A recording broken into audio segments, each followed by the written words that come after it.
Ogles, do you know what Evernote is? So, no. No, okay, he can stay. Okay, you can stay. There we go. Okay, so there we go. I knew we'd find somebody. I got a partner in ignorance. Okay, so your first startup was Evernote, and two of us here do not know what it is. As a matter of fact, I'm going to show you something here, very interesting, that you'll learn in just a minute, Heather. Okay, most of the people on our show right now do not know what Evernote is. Okay, so explain to us ignorant people what Evernote is. So Evernote is your external brain. It's meant to capture all of the memories that you have throughout your life. So it is as Rakesh said, it is a diary. It is a note-taking tool. It's a productivity tool. It can become a task list, but the idea is that everything that you do in your life, you can put inside of Evernote as like an audio note, a picture note, a snapshot, and then it searches it for you. The reason, like the vision behind Evernote was, again, to remember everything. So one of Phil Ibn, the founder of our version of Evernote, when we merged with Stefan Patrikov's company, was like he was always afraid of the day when he started to lose his memory to Alzheimer's. That's like his biggest fear. Right. So he wanted to create a product that solved for that. It's my fear too. Who are you again? Go ahead there. Yes, I'm It's my fear too. Who are you again? Rakesh. Okay. So Evernote was your first startup then, right? So that's the first one that I was involved in. Well, no, actually. So before Evernote, we were I was on the founding team of a company called Core Street, which was a DoD contractor. Where again, Phil Ibn, who became the CEO of Evernote, we were sitting around after 9/11, all on our couches and like just watching the news over and over again, and we all were like, we can't let this happen again in the world. And so we decided to we didn't know exactly what we were going to do, but we just all got an office and we were sitting around like, we need to do something. And then that morphed into, we need to create a solution that will keep people, that will only let the right people into airplane cockpits. And so within 5 years, we had an RFID door lock solution spread throughout the DoD. Yeah. And like all the patents and everything. And then we sold it to Active Identity. Okay, and so that was your second. Then what was your third startup? So Core Street was before Evernote. So Core Street was before Evernote. So did Core Street, then Evernote, then what came next? Then Rocketeer. Oh, then Rocketeer, which is the one that's still in existence. And then after that, I co-founded TWIP, which is Travel with Interesting People. Traveling with Interesting People. TWIP. Yep. Okay. Don't you want to travel with boring people? Well, this one actually was, the idea behind this is there's a lot of people when they get to a certain age that they either have to travel alone because they've lost their partners, or the person that is their partner starts to diverge in ideas of who they want to travel with. They have different interests as they get older. So say you have a friend group and you either different varying amounts of money that you can spend on trips. But okay, I'm not familiar with TWIP, but I sort of. Yeah, how do you determine? You get the pain point. I get the picture, but how do you determine who's interesting and who's boring, and how can this person determine that person's over the years, interesting? I've actually gotten a lot of training in behavioral psychology. Wait, I thought you were an engineer. Now you're a behavioral scientist. Is that what you're saying? No, I'm not She's a a behavioral brain. scientist, but She's a brain. She's fantastic. Yeah, She's a brain. Okay. like, Yeah. on Okay. this Okay. call So are all my you went from an degrees. engineer to a behavioral scientist. Yeah, right? on this call are all my After you got your Yeah. degree in math, which you think is liberal arts, and no Yeah. one else thinks that. It's Yeah, okay, but that's so- okay. So what we did was we designed a behavioral assessment similar Okay. to the Myers-Briggs that helps match people together so that Right. so solo travelers can go on trips together in a way that they're not going to kill each other on a Yeah. But once you get people that have the same interests, aren't you? How you say fighting against diversity?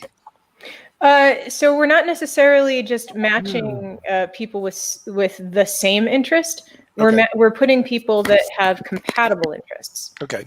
So And this still exists. TWIP still exists. Yeah. So Really? like we're not necessarily going for like person-to-person social network because that's a very hard sell. So like Right. our goal is to go to partner up with like American Express or somebody like that. Okay. And as travel is dead at the moment. So TWIP is dead right now. Well, it's not dead. It's hibernating, and our pivot at the moment, our last trip that we matched people on was Where'd you go? to Antarctica in You went to January. Antarctica? Yeah, Did you go too? I was there. Yes, Isn't it cold there?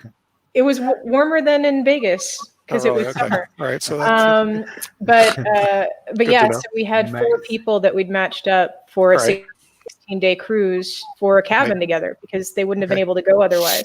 Yeah. Like they were two different cabins, but they were. Did you film your trip to Antarctica? There were for parts IBM TV? filmed, yes. You did film it for IBM TV?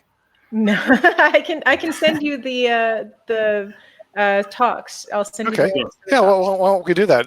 Because we don't have any specials on Antarctica, do we, Anket? We don't have any. Oh, we don't have any. So you got to send us your material so we can do our special on Antarctica. We're trying to do Malaysia. Also, we can add one more continent on IBM TV. Yeah, we add another continent on IBM TV. This is a conference that happened in Antarctica, so I'll give you some. Oh, really? Do you guys get Wi-Fi over there in Antarctica? Yeah, we had Wi-Fi. But really?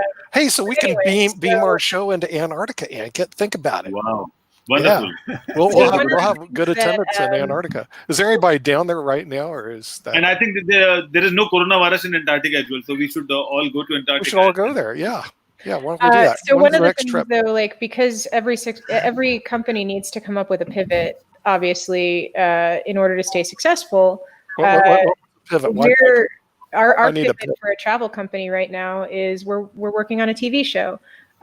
So it's obviously taken a long time to get it going, but we're ready to film with a production studio in LA as soon as we've already done casting. It's like ready for the upfront. It's gone through all the pilot process and everything, but they feel like on the Discovery Channel TV show.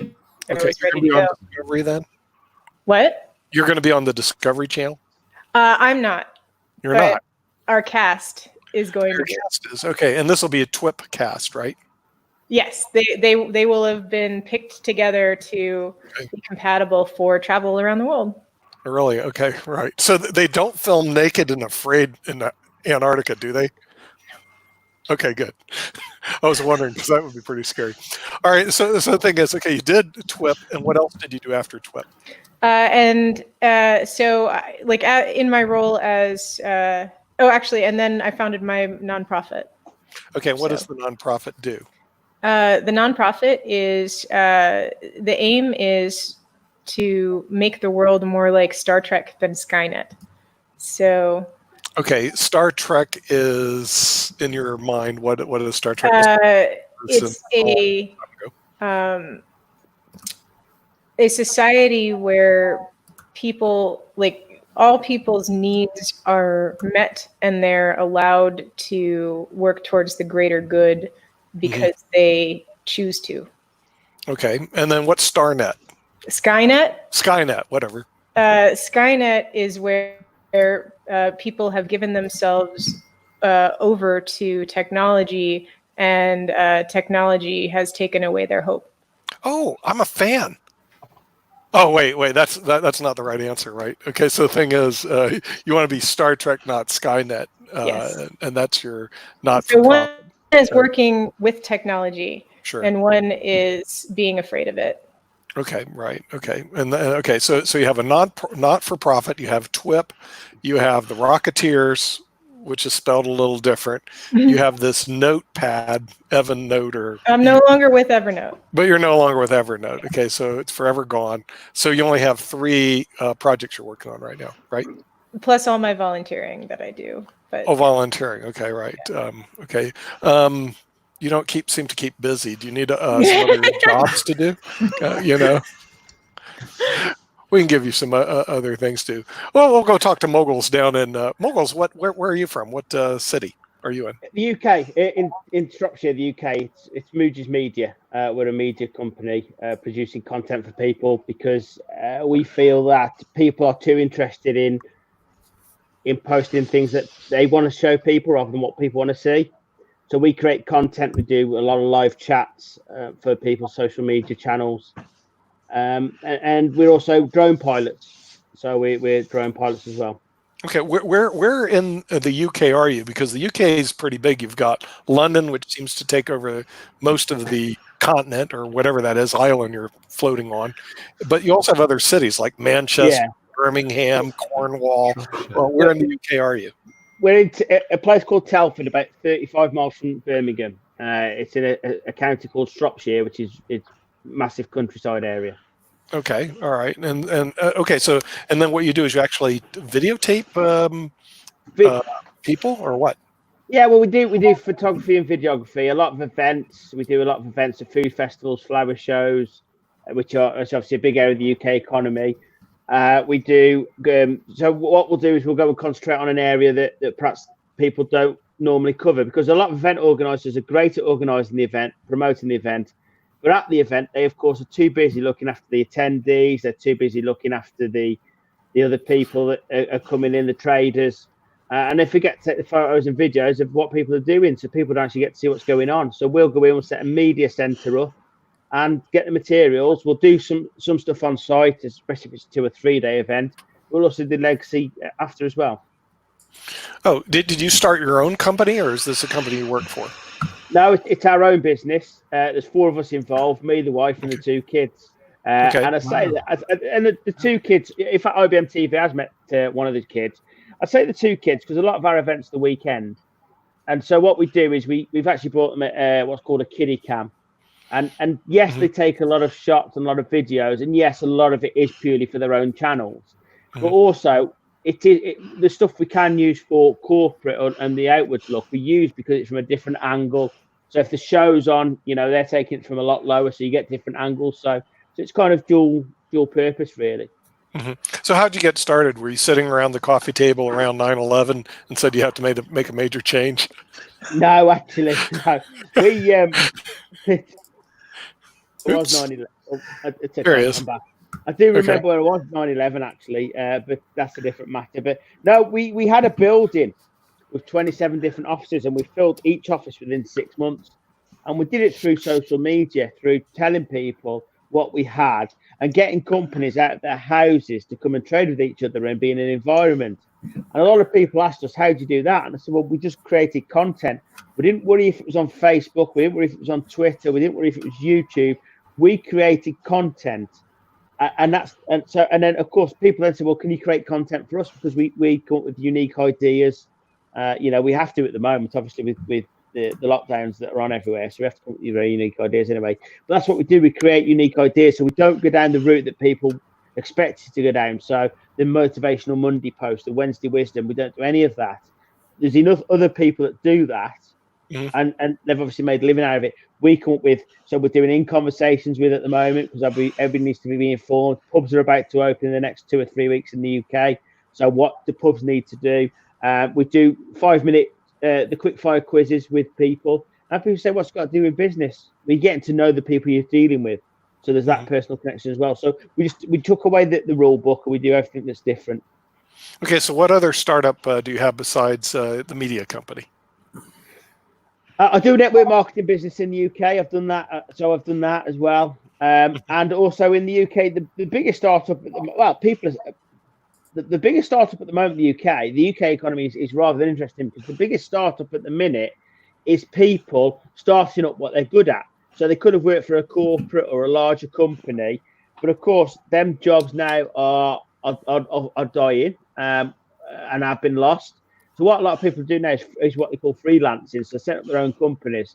So we're actually helping people say, right, from the start, you need to show people what you're doing. You are the skill, not the business you've been working for. Your skill is transferable. So that's what we're seeing in the UK. A lot of startup businesses are doing what people are good at. They've been doing it for other people rather than themselves.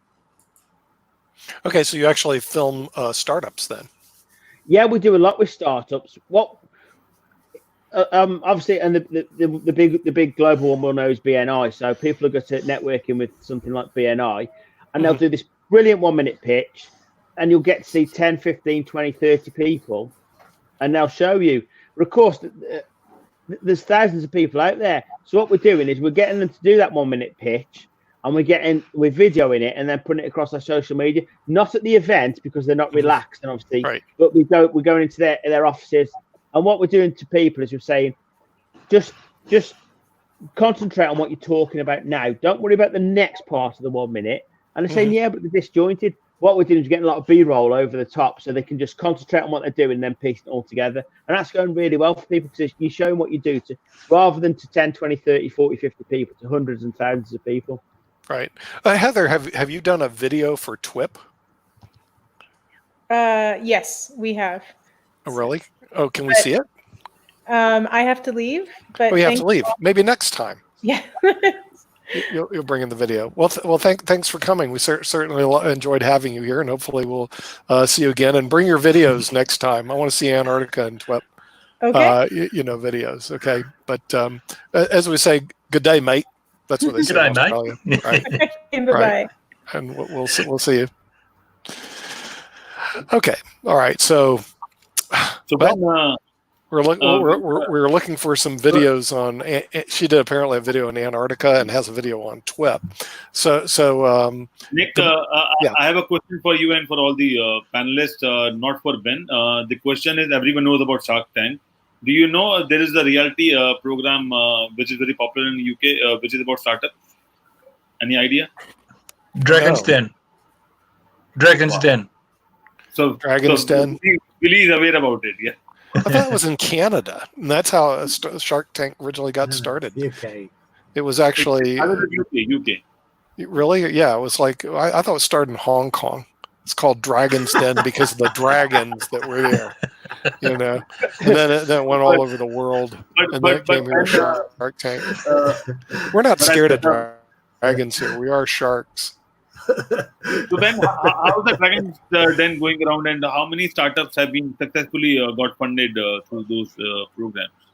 It's to me, Ankit, those programs are sometimes how not to do it rather than how to do it. So the apprentices and the Dragon's Den and things. There is some incredible stories come out of it, especially Dragon's Den. The most famous one is probably Levi Roots with his reggae sauce. Which and he didn't go on it with a business plan, he went on it with a song, and he attracted Peter Jones, who owns Jessop's and many other companies, and they've built a massive business together. But let's be honest, it's like life; they're very rare. You have to hit that golden nugget, really. So yeah, there is something that's gone on. There is some really interesting companies that have been built up. But to me, it's you've got to look at it and take out what the Dragons are saying. It's a bit like The Apprentice with Alan Sugar. You've got to take out what Alan Sugar's saying, because they're the people that know the business. The people there really are going on. Let's be honest, some of them go on to promote their own business, nothing else. They're not going for the investment really. They probably know they're not. When somebody comes up and says you can have 0.5% for 15 million of a company, it's not going to happen. And they're just promoting it and using it like that. So it is a massive program. And the Dragons themselves are really, really fascinating people. But rather than just watch the program, go away and read the books that they write, go away and have a look at the videos they're doing, because that's where the real value is. That is just a highlight for them. So, but any business program. So, obviously we sent you The Apprentice, and you had your president hosting it at times in America.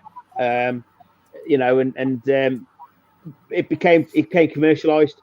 You know, the original apprentices were great; they were giving great business tips. But then it's become a commercial operation now, and it's being sold to different countries. And when it gets to that stage, it's very dangerous to take it as a business program, isn't it? Yeah, certainly. And I believe that these kind of programs are, I mean, not for startups but for investors, because they get a lot of time to buy a lot of companies at a cheap price, and that's how they shop and make their fortune. Because I mean, they invest pennies and they are partner with some 10, 20, 50% of equity because they have a big name, and that's how the industry works. And it could be a good testimony for those small companies or those startup companies to work it around, because they are on the center stage, they are on the media, and people are watching because I know it's good to learn books, it's good to read books and all those things, but these programs have their own viewership. I mean, in India, I'm watching all those Shark Tanks from Australia, from US, and from UK.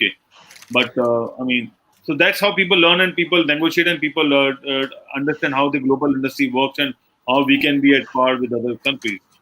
But do you not feel, Ankit, though, at the moment we have become a lot closer as a world? I have never met so many people, because I've had the time to, during lockdown. I do a lot of networking, and I've met people from, including on IBM TV, which has been fantastic, people from all over the world.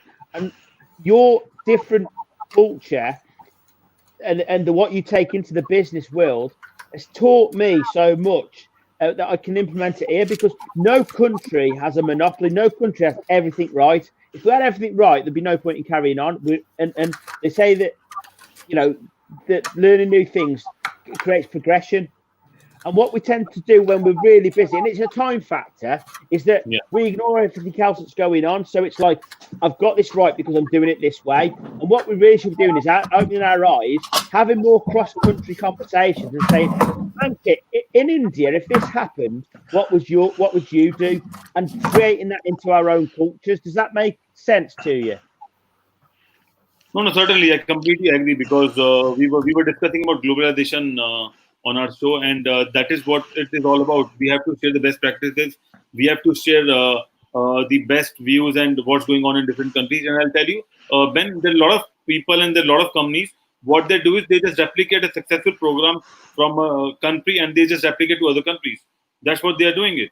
They are not innovating anything. They are just replicating the same thing from UK to USA, or from USA to Canada, or from Canada to India, things like that. And that's how they are making a lot of money. And in startup also, if you I mean, I'm not sure what's the scene in UK, but what happened is that the first front runner of an innovation startup, sometimes they might not get that much success as the second runner, because the second runner knows what's happened, what kind of loopholes are there, what kind of pros and cons, and then based on those strategy, they plan their startup. So a lot of times the people who started maybe third or fourth in the same industry, they are much more bigger than the initial people, because they were not able to optimize it, and they opened a channel for all those companies to work on the same program. And that's happening around. I'm not sure about UK, but that is the space. I think. I mean, we should also focus that how we can optimize and how we can learn from, or we can learn the failures and come back strongly. What do you think? I think we get blinded. I think you're right. I think we do need to learn from other people, but you also get blinded, so you pigeonhole people. So I mean, I listened to Mr. Starr the other day and regarding investing and everything, and it's so fascinating, his philosophies, and it's philosophies you don't hear because we are told the UK is best to trade in, India's best to trade in for yourself, Russia's best to trade in for Mr. Starr. Unfortunately, Willie, I don't know where your good self is from, but you kind of get led down that path. It's like I've had a conversation on Twitter today with somebody. Schools are not opening at the moment. It's like, oh, schools aren't opening. No, schools aren't opening. So let's get our kids learning new things. Why do they have to go to school to learn? Yes, schools teach the basics of mathematics, English, or the literature, the languages, obviously, you know, the side. Why do they have to go to school to learn? Why can't they learn culturally? Why can't they be out there learning how to cope during the pandemic? Why can't they be out there learning about the Romans and what they did? You know, why do they need to be in a school to do that? It's only because of lazy parenting that we and the way we're conditioned is that we send people down that line. There isn't an actual need. I would rather my child at the moment spend an hour talking to Alexander about investing than going to school at the moment and worrying about if they can't touch somebody else because they might pick up the coronavirus. Do you know what I'm saying there? Yep. Well, let me comment on this. Thank you very much. Number one, well, it just happened maybe my personality, but I can't do long-term projects. If results are not visible in next few days, better even few hours, but days, weeks, months. A year, it's too long. Months maximum, what I can wait for results. So I'm a very result-oriented person.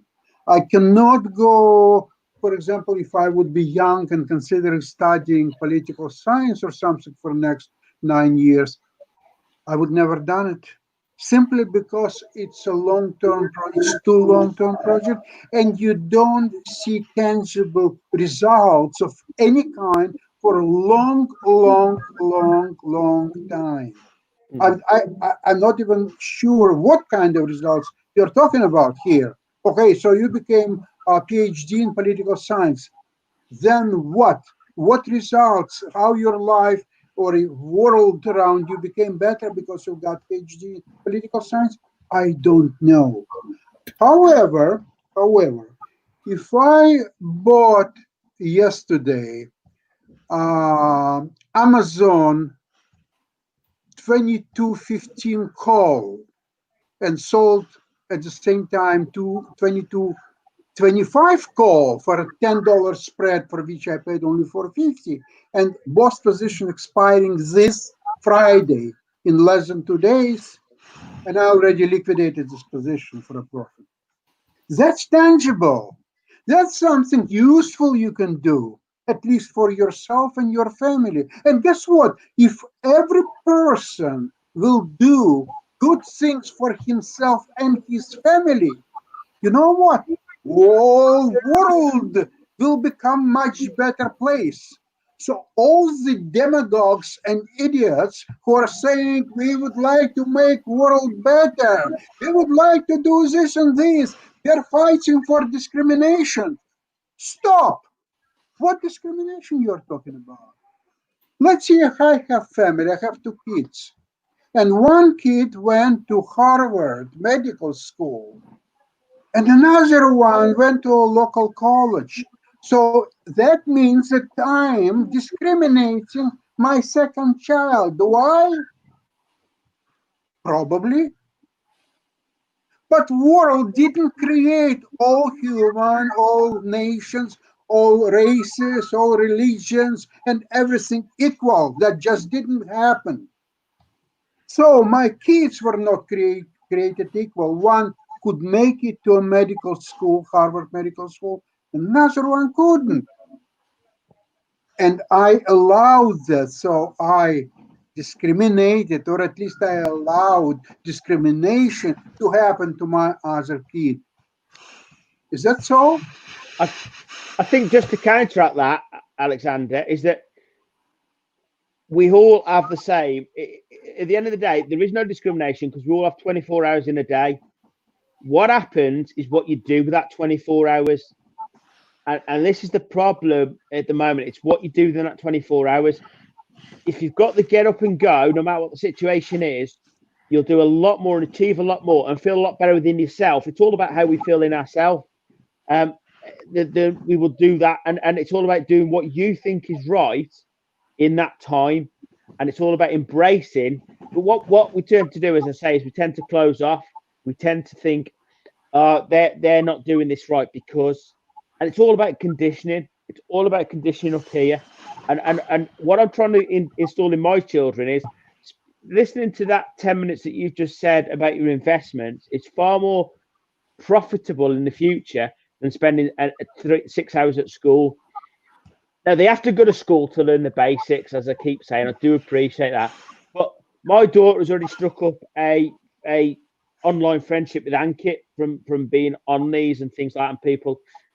She's going to learn far more from talking to Ankit, or hopefully she's Ankit. The pressure's on you now, but hopefully she is, than talking to somebody at school. And it's there's got to be a balance. There's got to be a balance of it. And so yeah, no, none of us are discriminated at the start. Discrimination is caused by people, because we all have 24 hours in a day. We all have 7 days. And guess what? We're all born with the same knowledge. We all come out of the womb with the same knowledge. So it's not that. It is the fact then that the parents need to start it at the young age of opening people's minds up and accepting their children. And that will develop entrepreneurial skills. It will develop more of an open mind. It will develop more of an open market. And at the end of the day, it's a quantity. It's using that these days, it's using that phone that you could pick the phone up to and say, Ankit, do you know anybody who does? I don't need to think Ankit knows everything. And I don't think you do, Ankit. I don't think you know everything. But it's not that. It's the fact that I can ring up and say, Ankit, I need a plumber. Do you know the best plumber around? Yes. Okay, that's great. And that's all these entrepreneurs do. That's all the Alan Sugars in the world have got. It's probably all that Mr. Trump has had in his lifetime is a good phone book. And whatever the ins and outs of the politics are, I'm not going down the politics route because that's a totally different area. It's all about they probably have got the biggest phone book contact, and that is the key. And if we can install in children to be open-minded, then we will have a far better world coming together. And I think exposure is something which is more important. I mean, studies, basics, getting degrees, getting the college, universities, that is the one part of the life. But if you don't have that exposure, it's difficult. And I can give you a lot of examples. In India, there are a lot of scholars who have been to IITs and IIMs, and they are gold medalists throughout. But when they come out working for a company in a practical real life, they have a tough time because they have never accepted a failure, or they have never realized they can also fail.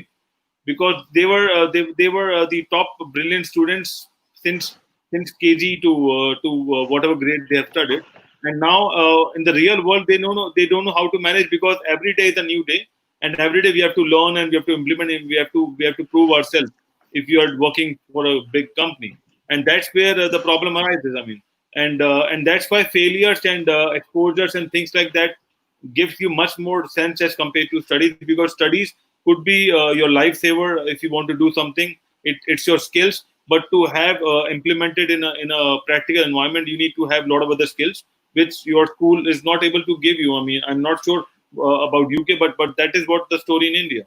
I mean, whenever we go out, we have to showcase that apart from studies, what are the skills we have. Go and find me a business owner, a successful business owner that's not failed. You won't find one. They've all failed. Yeah, obviously, yeah. They've all failed, even if it was when they were kids and they had, they've all failed. We all fail every day. You know what? Yeah. Jimmy Valvano. It's more about acceptance. You nailed it. But let me tell you, Jimmy Valvano's speech, I used to keep it on my desk, but my desk has moved, is that the things that you should do every day, right? And if you don't experience these things, you haven't lived, right? And, you're going to fail. You're going to make mistakes. You're going to cry. You're going to laugh. You're going to love. And you might not be liked.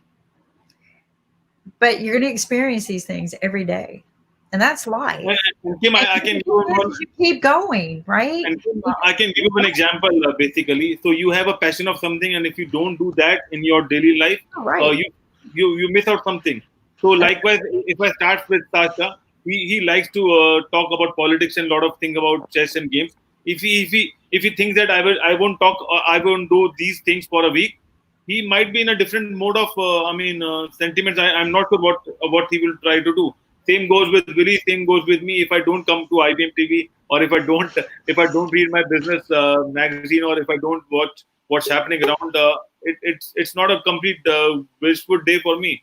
So that is what I mean. We need to learn, we need to implement, and we need to fail. Then only we can succeed at a point of time. But if we fail as a world, and we learn from other failures, because as I said, as we say, unfortunately, we are too blinded of failures in our own country and not opening our eyes and saying, "Well, you succeeded in India, Ankit. How did you succeed? What can I bring to the UK that you have succeeded with? Or Kimberly, you're in the States. What succeeded in your market? Because at the end of the day, all we're dealing with is people. That's all we're dealing with, and it's mindsets.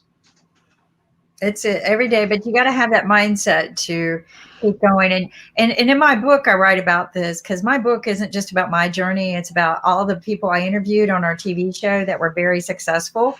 And it's so funny because you look at someone, you go, wow, that's an overnight success. You listen to the guy's interview and it's 20 years, right? 20 years before he got that.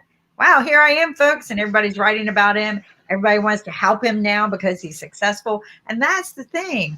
Nobody wanted to help him before, right?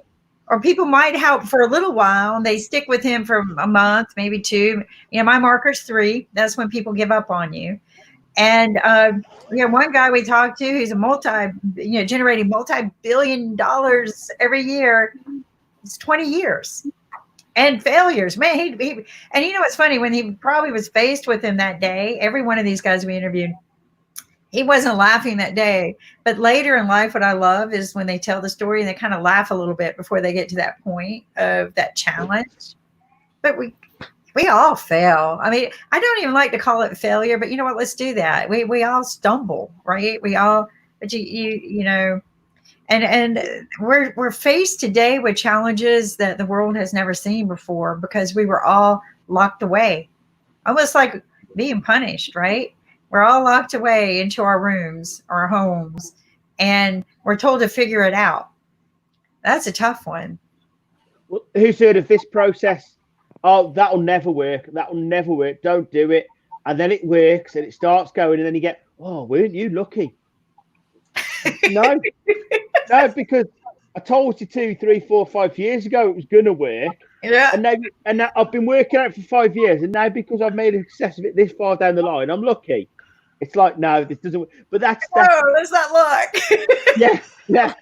But it's the job mentality, isn't it? It's the mentality that's driven into us from corporates and from Ben, I think we should do a show about failures. I mean, that would be around different continents and how people learn from different failures and then they have a success story. What do you think? I'll happily do that. I mean, there's loads, isn't there? We could go through it all day. Mr. Disney, Mr. the Colonel himself. There's just 2 off the top of your head that you can think of. There's loads, and people don't appreciate the pain that people go through, and the trudging through mud, the trudging through the wet, and you know the old way was delivering leaflets, trudging the streets for 2 or 3 weeks, delivering leaflets. I mean, I know that's gone now, but or it's still there, but you know it's perhaps gone a little bit. But yeah, I'll happily get through all that. No, and then I look at here you are, you've continued on a mission through probably one of the world's biggest crises, and then your daughter starts a business. I mean, how cool is that, right? And what's amazing is that you're going to be this great mentor for her, but there are going to be times you want to catch her, but then sometimes you sit there and you go, you know what, maybe I think I'm going to let her kind of stumble so she'll figure it out, right? Yeah. But you're going to be there to kind of guide that fall rather than her, falling completely all the way and getting so hurt she can't get back up. But you're going to let her have those moments. And this is what I tell people. I hope that your challenges in life from this point, from the day you graduate from college, I hope your challenges are as more gainful as they are painful. But you've summed it up there, though. You got to have them. You got to have them. Unfortunately, too many people stop you from falling, so you're not learning. They'll say, so I let her run, and I say to her, everything has to be positive. So she'll come with her homework and say, I can't do this. I'll say, you can, but let's break it down. Because no problem is as big as you think. It's always lots of little problems that you can break down one by one. Unfortunately, in this world, we are too protective, especially of our children, is that don't do that because now, don't get me wrong, don't get your children running into the streets and the roads. That obviously has to be taught. But we take that into the entrepreneurial world, we take that into the school world. And this is the problem. School world will say, how many times you hear children say, my teacher said I wouldn't make that. Why? How do you know? You're holding the children back. It has to be, go and try it. And that's the key. And this is why it's just, and we need to embrace that. and learn, and it's just the way the world is at the moment. It is. The world is a dangerous place. It really is. I'm not going to lie to anybody. I travel 85% of the year up until COVID. And I count my blessings that while I was gone, I didn't come in contact with it, and count my blessings Nick didn't either, because he was in Italy just before all of that mess hit. And so, but at the end of the day, I don't think it's always luck. We can all say it's luck, but I think there's a lot of planning, a lot of preparing, and a lot of persistence, right? And so, you know what? You said something, Ben. You said something that just hit me, and it was people say they can't, right? Yeah. And that was actually a 4-letter word in my house that we would get spanked over. That was the 4-letter word we would get spanked over. And the somebody told me the other day, you either can or you can't, and either way you're right. If you say I can or I can't, either way you're right. It's your choice. But like you said, there's so many little problems stacked. You can't focus through them. You don't know which one to work on first, but you know what? Just pick one and do it. Like I'm stuck in a problem myself, but somebody helped me refocus today, right? And go, Kim, you got way over here because you got too passionate about it. So you're way over here. No wonder you're depressed. And so, Ben, what you're doing is good because you're helping people refocus where their priorities are rather than where their heart is. And that's what happens sometimes. And Kim, to help us in solving all those problems, we have a lot of bots available right now, and that's why we have Aarsh joining us in discussing. Yeah. We have Tamo today. Welcome, Aarsh. Aarsh, you're a startup entrepreneur. What are some advice you have for some startups going through COVID and coming out? What are some advice you would give as an entrepreneur? Yeah, so it's a very different, difficult, and completely unseen situation. No one of us has seen the situation before.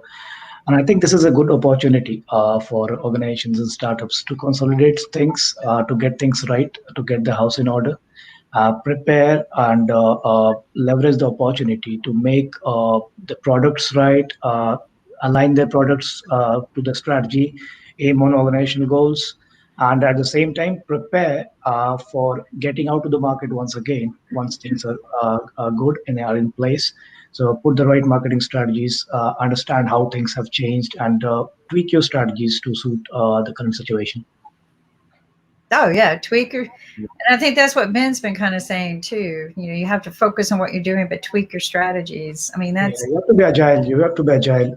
You have to be flexible in your strategies, thinking, and how to go to the market now in this different situation, because a lot of things will change definitely. Hey Ben, are you familiar with chatbots? Chatbots, yeah, chatbots. That's what Aarsh does. He builds and designs chatbots for websites, and I've put him on a challenge now. I want my chatbots to go out and negotiate with other chatbots. But isn't it interesting that a lot of entrepreneurial things come from when you're told you can't do something? So for example, they will tell you, Aarsh, that you can't improve on chatbots out there, and that to me, it's like anything in the world. We're being told we can't do things. I mean, look at, rather than being told we can't do something, why aren't we told we can do it better, or we can do it right, or we can improve it? Exactly. That's what is very important. Doing things right, getting it to the right track, understanding what the user requirements are, hitting that particular track, so that it's useful. We need to build things which are productive, which are efficient, and which actually cater to the problems, real world problems which are there, and not just become any solutions. I mean, I think why we are not able to follow those things, because we are very busy in our own day-to-day life, and we have a lot of things to be done, a lot of pressures going around. Maybe this is the good time that we all are at home. Maybe we have more amount of time spending. Me and Kim don't have, but generally we have a lot of time during COVID. And but we don't have that strategy. We don't have that Evernote, or we don't practice what to do and what not to do, and what we've achieved so far. So I generally keep this diary, and I just follow my list of work to do. And then if I don't do it, then I carry back for the next day. But still, I have. I was listening to the conversation earlier, and it was, sorry to cut off. Yeah, I was listening to a conversation earlier, and it was very importantly mentioned that we need to drill down things. We need to if you're not getting things right, then there's something which you're doing wrong, maybe. So aligning to strategy, higher goals, everything is important, but it's quite important to drill down things, understand it at a lower level, and match it up to the strategy. So break things apart, focus on smaller things, and things will happen. But do you know what Ankit does, Aarsh, as well? Yeah. He puts things on that list that he has done, then just so he can cross them off. That's what he does. A good idea, yeah. I know it, yeah. But you're right. We're such a negative place the world is, and we were far more positive. And if you told you, it's like the current situation in the world now. We're being told we can't go and do this, we can't go and do that. People are going to do it.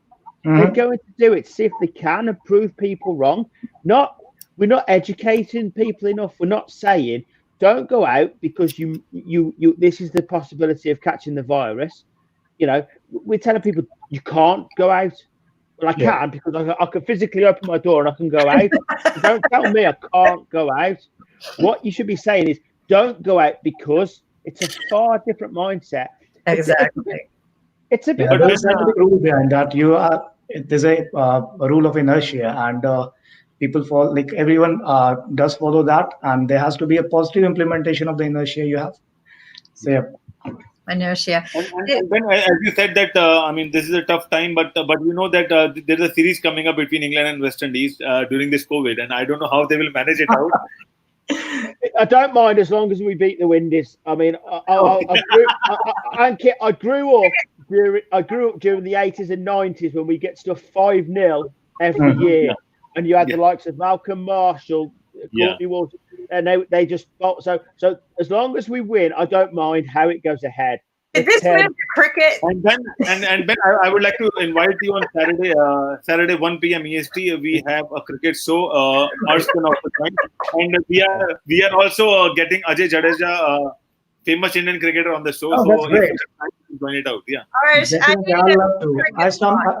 I still play cricket here. I need a bot that tells me how to play cricket. I need a cricket bot. Ben, are you aware about Ajay Jadeja? Sorry? I'm definitely aware about Ajay Jadeja. Yeah, I know Ajay. Wonderful. Because Nick is always confused between Shah Rukh Khan and Sachin Tendulkar. He is not aware about who those guys are. Who's Shah Rukh Khan? Who's Shah Rukh Khan? Nobody in America knows who he is. We've gone through this. I know, but you know, Ben, Aarsh does the creations of chat bots for, maybe your daughter might need one for her business that she has. You never know. I think chat bots are pretty cool. You know, I'm more of I like to get on the phone and talk to people, but the more I've been playing with them, the more I kind of like, this is kind of fun. I open them up and play with them. Don't we have a COVID-19 chat box on our website? Yes, we do. We have a COVID, and that Aarsh did. I think Aarsh helped us do that, or did that for us. Yeah. Aarsh gave us that bot API, and we implemented on IBM TV. But before we discuss, I think we should do a quick demo about what is the voice chatbot all about. Sure. So Aarsh, let's start the demo and let's see how the bot operates and works. So would you like to discuss about how the bot works before we start questioning the bot? Yeah, sure. I'll give a brief background about it. So this is very different times, and we thought it's very important for people to have the right information sourced from the right areas and the right governing bodies. So because a lot of misinformation was going around in the world on different sort of digital channels, and people getting confused. So we have sourced content from bodies which are known all over the world. We've sourced content from WHO. We've got specific instances for different geographies. So for US, the bot is powered by content from CDC and WHO. For UK, it's powered by NHS and WHO. Similarly for India, we've got content from Ministry of Health and Family Welfare and WHO, and so on. So we try to make it intuitive, informative, and easy to use, so that it can be information can be received by people all across the world where it is being implemented, and they have got the right information. Great. So should we start the demo? Yeah, sure, we can do that. Just while it's starting that though, just going back to what Kimberly said, all these are to do, people must remember this, is to produce that conversation, isn't it, Aarsh? Whatever we do is in business is to create the conversation. And this is what we're losing the art of slowly, is that the real element of why we have chat boxes. Mm-hmm. Yeah, conversation aspect is quite important, and basically bots are treated in two ways. One is FAQ style, where you keep asking questions and the bot answers it, while the other one is conversational flow style, where there's a button driven or some sort of suggestive user journey developed, so that you point user from one particular point A to point B and drive through that particular journey through various milestones. So, these are depicted in text-to-text bots through buttons, and in voice it can be just by some suggestive comments by the bot. So, shall we start, Ankit? We started, yeah. Okay. So, the first question we would like to ask to the bot is, what is coronavirus? So, here we go. What is coronavirus?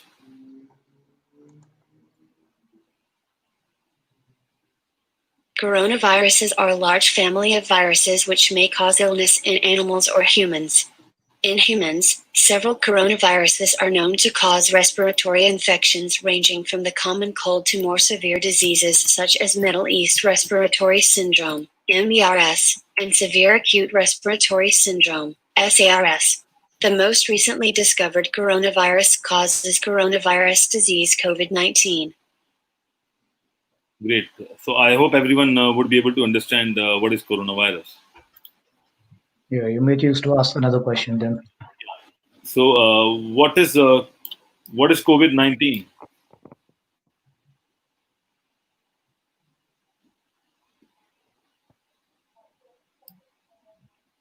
What is COVID-19?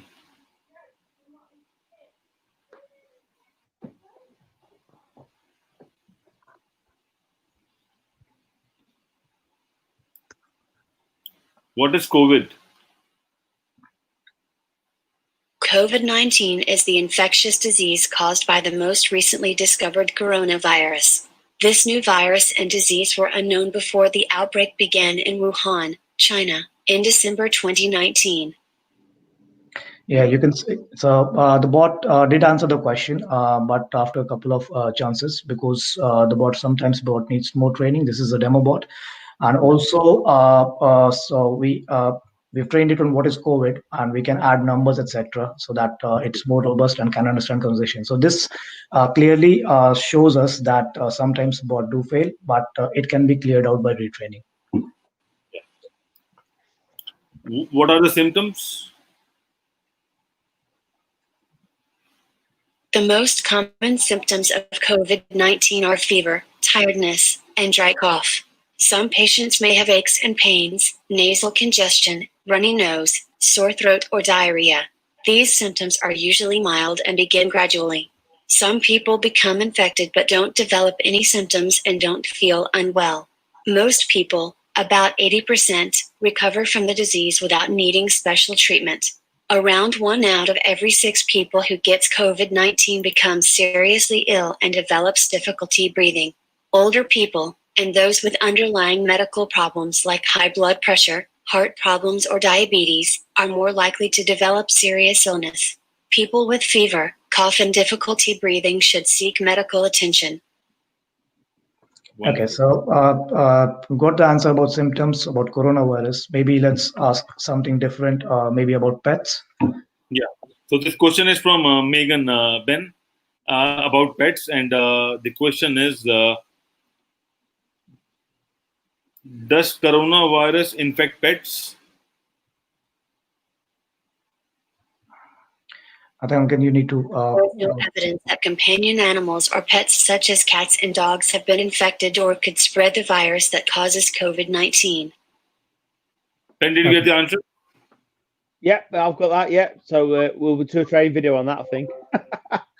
Okay, so let's check. Yeah, so that's good. So let's check if it can answer to a statement rather than a question. Yeah. I'm not feeling well. Stay home if you feel unwell. If you have a fever, cough, and difficulty breathing, Seek medical attention and call in advance. Calling in advance will allow your healthcare provider to quickly direct you to the right health facility. This will also protect you and help prevent spread of viruses and other infections. Stay informed on the latest developments about COVID-19. Wonderful. So we have trained the bot using our IP algorithm, but the training has been limited because this is a demo bot. So bots can be trained as extensively as required. We can train it from multiple subjects, and they'll be answered. They'll be able to answer a lot of things. Similarly, there's some sort of variations, etc. So if we apply our own IP natural language processing algorithm into this, so it will be able to easily understand all the variations and answer that as well. So Tina is capable of conversing both in text and also in speech. She can understand different languages as well. We've not demonstrated that here, but if we apply our language translation API to this, then she will be able to understand a few of the European languages, some Indian languages, and different languages of the world. That's wonderful. That is a great voice bot demo from Gravitas. And Aarsh, thanks for the demo. But I would like to ask you a question that can we have a bot who can also talk about COVID and who can also talk about chess? Is it possible? Yeah,